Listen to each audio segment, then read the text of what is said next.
That morning, I walked out with my coffee, ready to head to work. And there she was, Mrs. Penelope Whitmore, our neighborhood self-crowned queen of the HOA, had parked her sparkling white 2024 Mercedes GLE smack in the middle of mid-driveway. Not on the street, not halfway. Dead center behind my garage door like she owned the concrete it paid for. I stood there blinking, thinking maybe it was a mistake, until she strutted out in her leopard print yoga set, iced latte in hand, and said loud enough for the whole cul-de-sac tow here, "Your visitors keep parking in my spot, so consider this fair warning. Move your trash cans an inch over the line again, and the Mercedes stays longer." My jaw dropped. My wife was 8 months pregnant. We had a hospital bag in the trunk of our SUV that was now trapped. And this woman just turned Meown driveway into her personal revenge parking. I asked her calmly at first time of it. She smirked, flicked her hair, and said, "File a complaint with the board if you don't like it." Oh, wait, I am bored. Then she clicked her key fob, locked the Mercedes, and sashayed back inside like she had just won the Olympics of petty. I called then an emergency line. The officer who showed up literally laughed when he saw where the car was parked, took photos, and told me straight, "That's private property blocking private property. You can have it towed right now. No waiting period, and the owner pays all fees." It looped at Penelope's Ring camera, staring at me like an angry red eye. Looked at my pregnant wife waddling out, rubbing her belly in worry, and felt something snap. I told the officer, "Doit." 30 minutes later, a flatbed rolled up. Penelope came flying out in her robe, screaming that we'd be sued for grand theft auto, that her husband was a lawyer, that she'd have my house foreclosed by sundown. The tow drive verdant even flinch. He'd heard it all before. He hooked up her precious Mercedes while she live-streamed the whole thing to the neighborhood Facebook group, calling me every name in the book. The car got hauled off like it was any other abandoned vehicle. And I swear the silence that followed felt better than any apology ever could. But here's what nobody saw coming. When the tow company ran the plates, they found out the Mercedes wasn't even registered in her name. It was still titled to the dealership under a lease buyout that hadn't been finalized. And because she refused to pay the impound fees on principal, she said the yard put a lien on it. 30 days later, it rolled across the auction block, and I happened to beta highest bidder for $180 cash. Yeah, $180, the same car she used to block my life now sits in my garage, legally mine, while she's stuck driving a 10-year-old Honda Civic she borrowed from her sister. But how I made sure she could never forget what happened next, that's where things get really insane. The day after the tow, Penelope declared total war. At 6:03 a.m., my phone started exploding. 47 missed calls from unknown numbers, emails titled, "Cease and desist. You'll be in jail by nightfall." And a certified letter slid under my door threatening $250, 000 in damages for emotional distress and defamation. She'd already posted a tearful 10-minute TikTok filmed in front of her empty parking spot, claiming I'd stolen her dream car while she was recovering from a miscarriage nobody knew about. Comments were brutal. Half the internet wanted my head on a pike.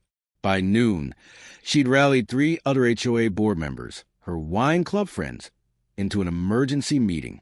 They voted to fine me $200 a day until I returned the stolen Mercedes, slapped a bright orange violation sticker on my front door, and hired a kid to ride his bike past my house, blasting, "Move, get out the way," on repeat. And this one still makes me laugh. The neighborhood lawn guy had gone rogue. Extra pay to mow a giant penis into my front yard while I was at work. I pulled up, and my pregnant wife was sitting on the porch steps, crying, because Penelope had stood in our driveway screaming that Child Protective Services would take our unborn baby for growing up in a criminal household. That was the exact moment I stopped playing nice. I printed the tow receipt, the police report, the auction bill of sale, everything 100% legal, and taped it to her front door at midnight with a post-it that read simply, "See you in small claims, Penny." She ripped them down, but not before half the street snapped photos. 2 days later, I was back in my newly purchased $1,800 Mercedes out of the garage, gleaming under the sunrise, when Penelope charged out in slippers, wielding a metal baseball bat. She swung at my taillight, missed completely, and the bat ricocheted into her own knee. She collapsed howling. I rolled down my window, loud enough for every Ring camera on the block. Careful, Penny, that's assault on private property. Smile, you're on camera. She looked up, saw my dash cam blinking red, and screamed a high-pitched sound that could shatter glass. She tried calling the cops. They showed up, watched the footage, and left her with a warning. But the chaos didn't stop there. The following weekend, Penelope hosted a Justice for Penny block party fundraiser to buy back her stolen car. She rented a bouncy castle, hired a DJ, sold $30 tickets, and even set up a GoFundMe with a $92,000 goal. Over 200 people showed up. And there I was, pulling into the party in her former Mercedes, parked front and center, trunk popped open with 50 pizzas I'd ordered for the crowd, paid for with $4,800 I'd made selling her custom floor mats and roof rack on Facebook Marketplace. The moment the neighborhood saw free pizza, they started chanting, "Free pizza? Free pizza," while she tried to insist it was blood money. Half the crowd laughed while eating pepperoni. She lost it completely, tried to key my door, slipped on a slice, and face-planted into a tray of ranch dressing. Someone captured it in 4K. The video hit 3 million views in 48 hours. I thought that should be the end. But 2 nights later, Penelope proved she wasn't just unhinged. She was dangerous. At 3:17 a.m., motion lights flashed. I checked the cameras. Penelope, dressed in black with a ski mask pulled like a beanie, shaking a can of neon pink spray paint. She tagged "thief" in 6-foot letters across the Mercedes hood, then attacked the tires with garden shears. The hissing sound woke the dog, which woke my wife, 8 months pregnant, triggering real contractions. We called 911 while Penelope sprinted back toward her house. Police caught her halfway up her driveway, mask dangling, paint can in hand. She tried the "I was sleepwalking" defense. Cuffed on the spot for felony vandalism, she was hauled away as the neighborhood watched from windows. The real twist came the next morning.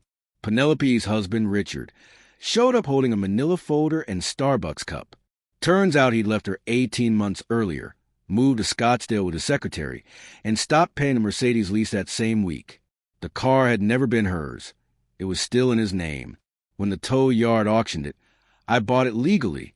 Richard handed me the folder. A quick claim deed transferring the Mercedes to me permanently, plus a cashier's check for $45,000. His words, "Take the car, take this money. Sue her for everything, or just make her go away. I'm done cleaning up her messes." I stared at the check, at the pink paint on my hood, and at my wife breathing through her monitor. I tore the check in half. Then I said 2 things. 1, apologize to my wife for almost sending her into early labor.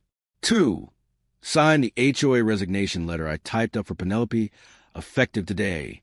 He didn't argue. Walked in, apologized with actual tears, signed, and left. By noon, Penelope was removed as HOA president. By nightfall, the fines were reversed, the lawn penis removed, and the neighborhood Facebook group crowned me king of the cul-de-sac with a golden crown emoji. The Mercedes, pink paint buffed out, ceramic coated, back in my garage with a custom license plate, $180. Last I heard, Penelope moved in with her sister, drives a borrowed Civic, owes $11,000 in restitution for vandalism, and every time she Googles herself, the first video is her face planting into ranch dressing while 200 neighbors cheer. Some battles you win with lawyers, some with tow trucks, perfect timing, and the sweetest $180 you'll ever spend. If your HOA has a Karen story that tops this, drop in the comments. I read every one. Smash that like button if petty revenge is your love language. And don't forget to subscribe and hit the bell.